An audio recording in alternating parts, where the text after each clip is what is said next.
Wakefield, it's the Nolan Night Show, starring Nolan. I join Nolan's guest this week, TJ Buchanan, to the show. And now, ladies and gentlemen, here's Nolan. Welcome back, ladies and gentlemen, to another edition of the show. And with me this week is a former URI Ram, a 4-year player, and now current assistant coach at the University of Rhode Island, back at his alma mater. I'm so honored and privileged to have him on.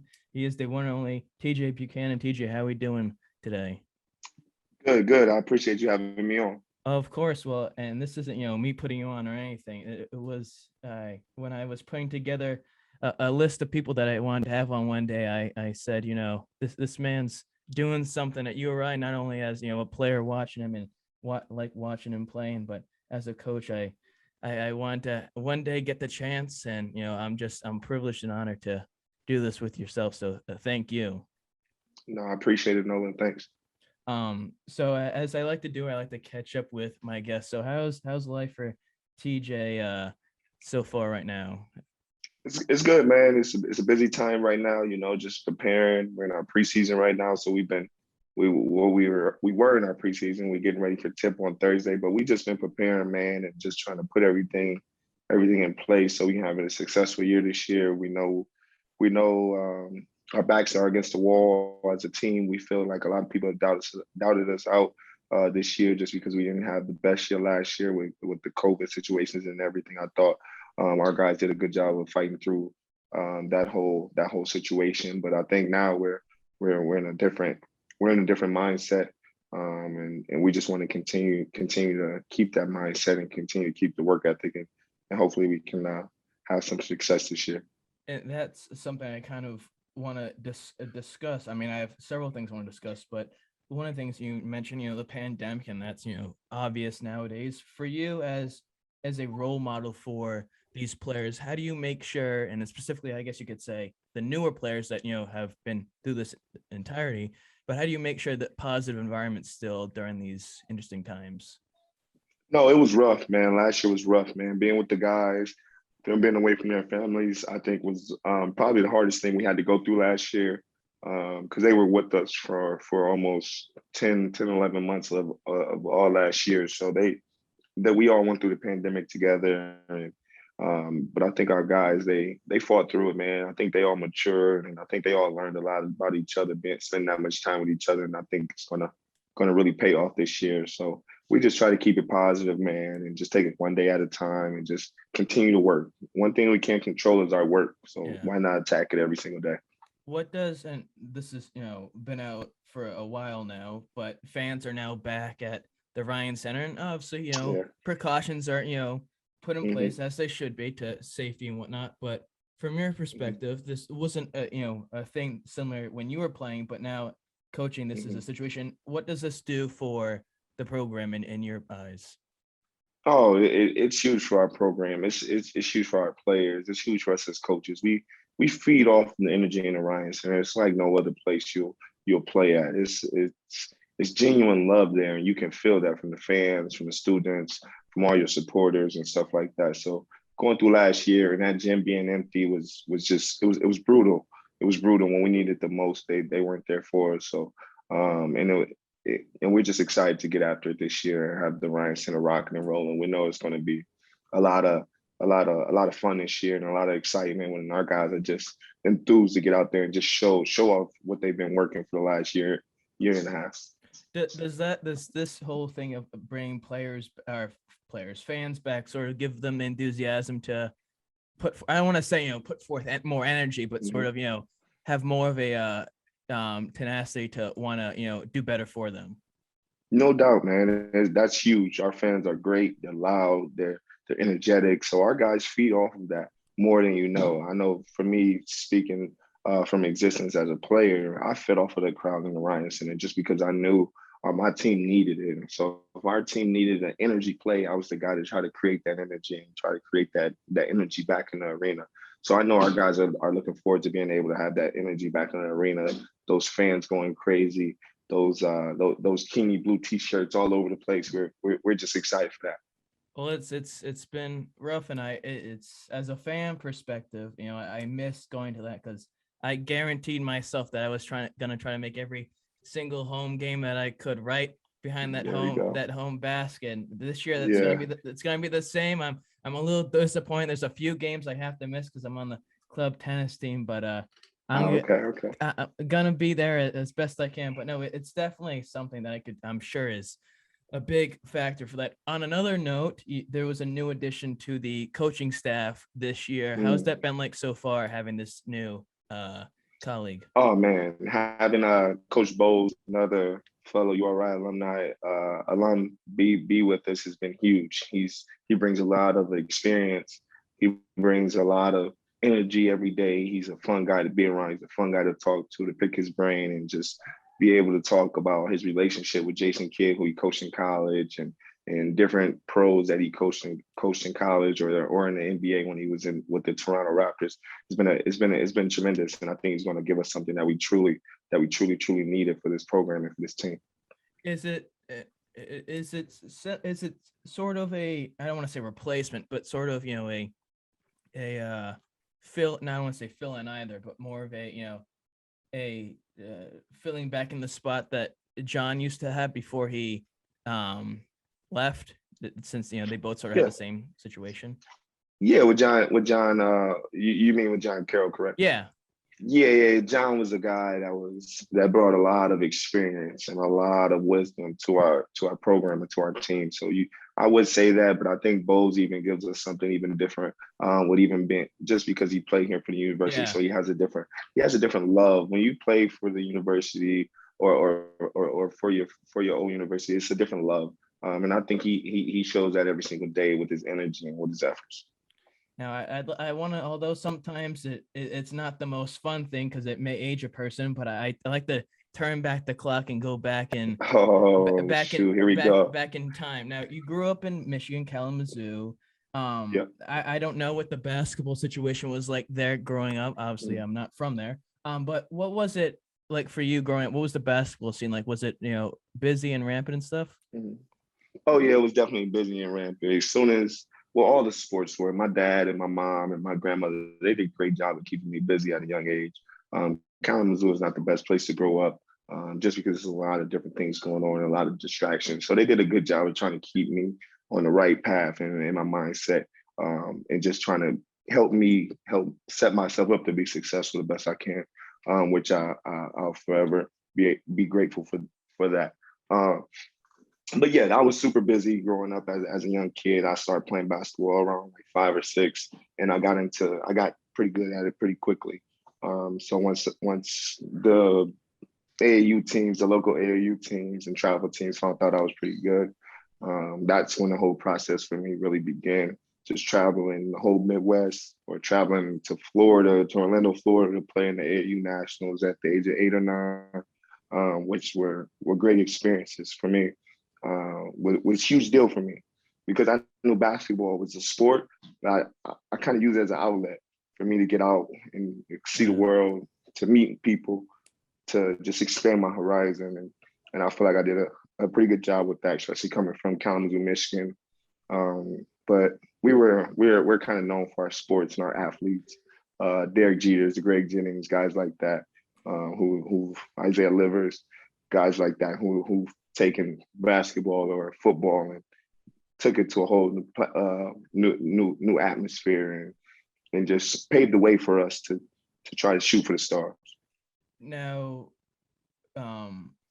I've asked this to other former athletes who are, I don't want to say in your situation, but now playing college or maybe just in high school, in the sense of, you know, there's always that situation where they're like, oh, I knew since I was 6 I wanted to do this, or, you know, I was parent found that I had some level of talent in this and they kind of pushed me. Do you remember that moment where you realized, you know, hey, I got something special here and this is, you know, sort of what I want to do for my life? Yeah, I actually do. I remember that day pretty vividly. I think it was Christmas Eve. I don't know if you know, but Michigan, it gets pretty bad around Christmas time with the weather and the snow and things like that. But me and my young cousin Kyle, we took it upon ourselves before my grandma woke up to go pave out the driveway and let's get some shots up. Let's get a good 21 game going or 1-on-1 game going. So that's when I kind of knew like I had a true passion for it. And that's when I just kind of decided like, hey, this is what I'm going to do. I'm either going to put my all into this, or I'm not going to do it at all. And it's kind of what my dad kind of told to me as well. Just, hey man, if you're going to really do this, put your all into it. And I feel like I did that, and I was able to be successful at That is dedication in the largest sense it. to cold. I can tell that Michigan gets cold during the wintertime, Yeah, but no doubt. to shovel the snow, not even on Christmas Eve of all times, to then play basketball, you gotta be kidding Yeah, me. But yeah, God bless you for that. yeah, no doubt, man. It was a heck of an experience, and it almost became like a ritual. Me and my cousin kind of did it whenever the weather would come out, because we would be out there all day during the summers and Yeah. springs and stuff like that. So we couldn't let just a little bit of snow stop us. Come on, man. Now, URI isn't the one thing I can be obvious about is URI isn't right around the block from Kalamazoo, Michigan. So what was Mhm. it about URI for you that, was so enticing to go here? Because the program, unlike maybe now or when you were when you first started coaching, when you were playing, wasn't at the same level in terms of success possibly. So what stuck out to you back then when you were coming? For me, it was the people. It was the people. When I came here, I was recruited by Preston Murphy and Jim Barron. So once I got a chance to meet those guys, and I came out to Rhode Island for an official visit, and I just met a lot of people, and just the love and the energy I felt made it feel like home for me. So traveling that far of a distance and didn't really phase me, to be completely honest, just because I felt like I was around good people that people that had my best interest at heart, and people that just wanted more success for the university. And I felt like, hey, why not help try to put my all into it and give it to them? Um, for now, for me, my athletic ability is nowhere near the level of the guys that you're coaching or even yourself. Regardless if you're a player or not. But I know, you know, sticking to a certain role and where talent is needed. And for you, with what the role you played on your team when you were there for 4 years, Mhm. it's definitely something I'm sure you have to accept, going from maybe being one of the best on your high school team and then going to a college team where you have to have a certain role where you may not be starting or you may not be the best. Mhm. How do you deal with that when you were a freshman? How did you take that? It was tough, man. It was extremely tough. Honestly, I came from a winning program in high school. We played in 3 state championships. We won 2 back to back. So coming to Rhode Island and trying to be a big part of of the change of the culture, or the foundation of a new culture, get us on a different level of success, was rough, because as a freshman I came in with a lot of expectations, wanting to prove everybody wrong, this and that. But I felt like, for me, I knew what I had to do to get on the floor. So once I figured out exactly what I had to do, I completely bought into it. Whether that was me being the hustle guy, defensive guy, whatever it may be. At the end of the day, I knew I was on the floor at winning time when it was time to win the games. And that's what I truly cherish the most. I didn't care about starting. I didn't care about scoring the most points. I didn't care about any of that stuff. As long as I was on the floor at the most valuable times, and that's the second half, last 8 minutes of the game, doing everything I can to help my team win, was the most important thing to me. And I felt like once I completely bought into that role, I was able to have a lot more success in my career, at URI, and I was able to help others even establish their roles and buy completely into it. And I feel like that was a big part of our transformation, and of course having a great coach like Dan Hurley come in and change the culture. Um, but I feel like helping other guys and myself completely buying in to my role was a big part of our success and the turning point of this program. I wanna talk about Dan Hurley and that transition of culture, but then also I want to talk about what you just mentioned. Helping others find their role and investing into that culture. For players that have the same situation possibly as you, as a coach now, do you try to spend more time with them to try to tell them, hey, listen, you may have been the best in high school, but you have a Mhm. different role here, and you have to kind of accept that. Oh, 100%. 100%. A lot of guys, it's hard for them. It's hard for them. A lot of guys come from, oh, you're the best, you're the greatest we've seen. You're going to be this, you're going to be that, you're going to be. So I understand that. And it's not it's not selling yourself short that you have to take another role. It's just this is your role on this team to help this team win. Every team is going to have guys playing roles. So if whether it's here at University of Rhode Island or whether it's at Duke, somebody's going to have to play a role that they don't want to play. So it's all about who's going to be that guy to buy in. You buy into that role, you may have even more success than you ever thought. Yeah.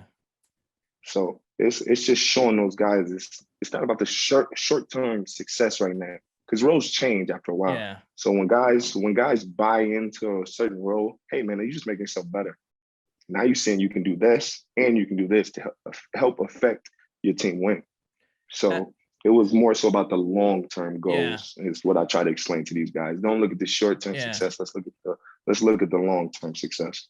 As a freshman, and I always wonder, because you see college athletes from the school walking camp and stuff. As a freshman, how did you deal with being sort of a local celebrity and having the microscope on you? Because I'm sure definitely it's a big thing looming over you.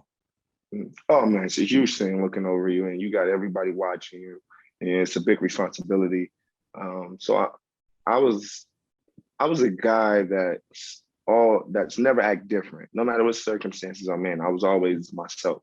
And I felt like if I was just myself, I would be fine. I'm a nice guy. I'm an easy approachable guy. I'll talk to anybody. I'll laugh with anybody.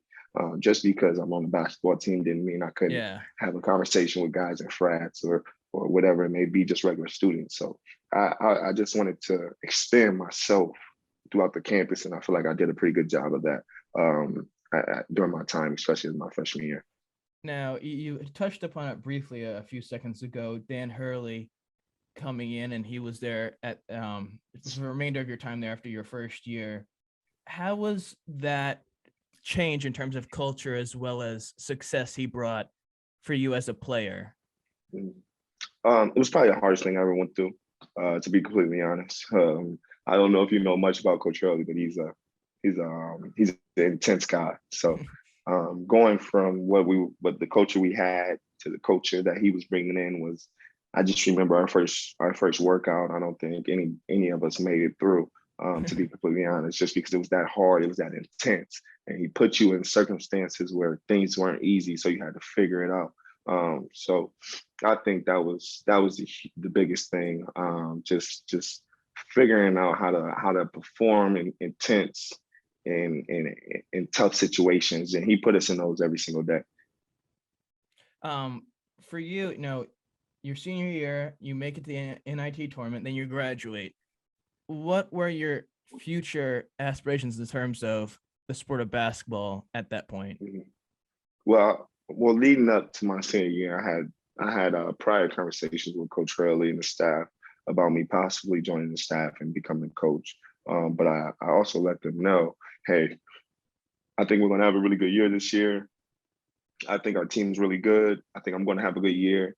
I also want to try my luck and see if I'll get a chance to play professionally, which was always the goal, which is, I'm sure, everybody's goal growing up. So I took that route. It didn't work out the way I wanted it to. So I immediately got into coaching to try to sharpen up my skills and try to learn different things. And it paid off for me. I got to coach some really good players. I got to coach a pro, Isaiah Livers. Not a lot of people get that. Who played at the University of Michigan, was Michigan Gatorade Player of the Year. Started in the NCAA championship as a freshman, and now he just was recently drafted by the Detroit Pistons. And we have a strong relationship. So, and even my other guys, all my guys end up going to college. So just being able to help them get to that next level, and just seeing a different environment than what I was in college, and just trying to give back to my community as best as I could, was a huge thing for me. Now, whether I'm sort of curious about this, whether it's coaching at the high school level or whatever level it may be, or college, what was that adjustment like in terms of, after playing basketball for so long, now you're coaching? Is it sort of a relief now that you don't have to carry that load of helping that team that much? No, because you even have, I feel like as a coach, you even have even more responsibilities than just making sure your team's prepared and disciplined and on the same page, and the chemistry's there, all the other things that people don't see, you are responsible for now, and you're responsible for their success and the team's success. So I feel like as a coach, it's a lot more responsibility. It's a lot more weight on your shoulders than it is as a player, because you're just getting out there playing the game you love. You grew up playing this game. You're just playing and having fun, but just and competing. I love to compete, so uh, I feel like as a coach, you have just way more responsibilities and way more weight on your shoulders than you would as a player, because you're young, you're just playing, you're competing, you're just trying to win as a player. But as a coach, you're trying to set guys up for success in life, and that's a huge thing. I take a lot of responsibility. I take a lot of responsibility in that. Are there any connections between your first year as a player compared to your first year on the coaching staff at URI? 100%, 100%. There's a lot of comparisons, just because my first year as a player, I had so much to learn. I didn't know.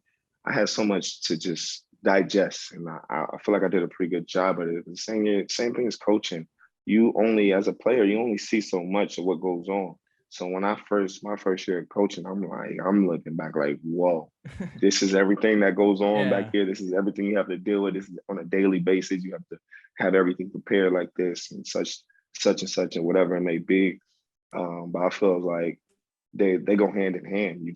You're constantly learning, whether you're a player or a coach. You're constantly learning. And I feel like I'm still learning to this day, and I'm continuing to learn moving forward. But I do feel like they do go hand in hand. Now, between be on the staff when they make the big dance in 2018, and it seems as though you've moved up the ladder of coaching at URI quickly. How does that? How do you attest to that? Mentally, is that something that's sort of a reward for you, or something that makes you feel like what you've spent towards the sport, it's coming back to you? No, 100%. And I'm just grateful for being around the people that I was around, whether that was Coach Hurley, Coach Cox, um, the rest of the staff, just because they kind of guided me for this. They prepared me for this. So when the time came for me to make that adjustment or take that bump to the next level, I was prepared. And I feel like a lot of it had to do with working with Dan, working with Coach Cox, working with some of the other assistant coaches, or working with some of my other operational guys. I feel like I was prepared just because of the guys I was working with, to be completely honest. But I do feel like over time, just the amount of work, the amount of time that you put into this game, you're going to get paid off. And I feel like I'm just now at the start of it, and I just want to continue to work and continue to set myself up to be successful in this business and in this game. Now we mentioned, or we talked about investing into the role and investing into long-term aspects of this, and you yourself a 4-year player of this team, and over the last few years there's been a lot of commotion in terms of players being upset with the role that they think that they deserve or should have versus what they end up getting, and leaving to go other places. As a player who was at a school for all 4 years, how do you decipher this I don't want to say problem, but the situation where players are more about me than compared to the whole thing? Honestly, I think each situation is different. I don't think all the guys that left were about themselves, or I don't even think all the guys that left were about the role that they had. I feel like some guys I think we did just a terrific job recruiting. And I feel like some of the guys that we had felt like they were able to play at a higher level. Yeah. I don't feel like any of the guys were about themselves. I don't feel like any of the guys were selfish or disgruntled about the coaches or anything like that, because that was never put out there, or it was even said to me.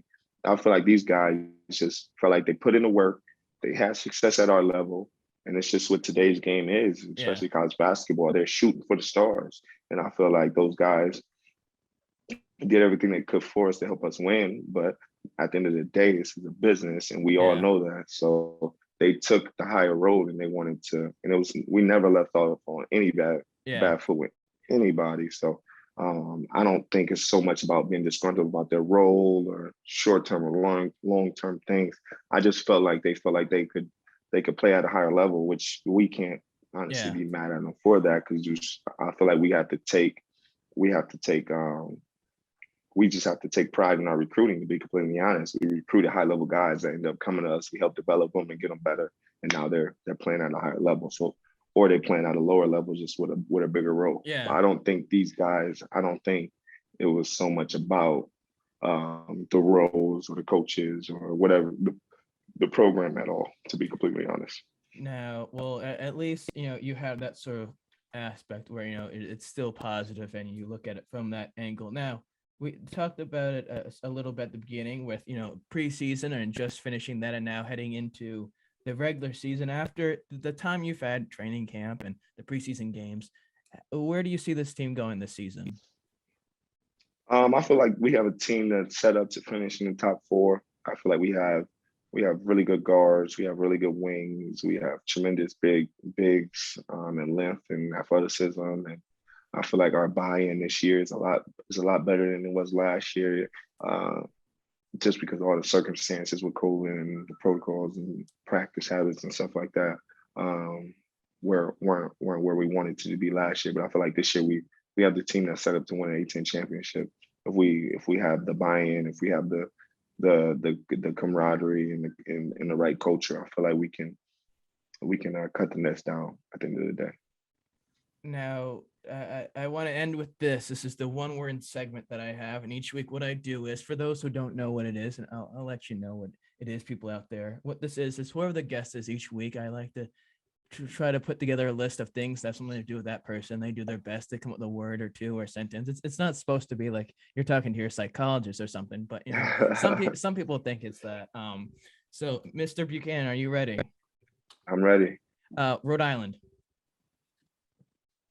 Love. Kalamazoo. Home. Basketball.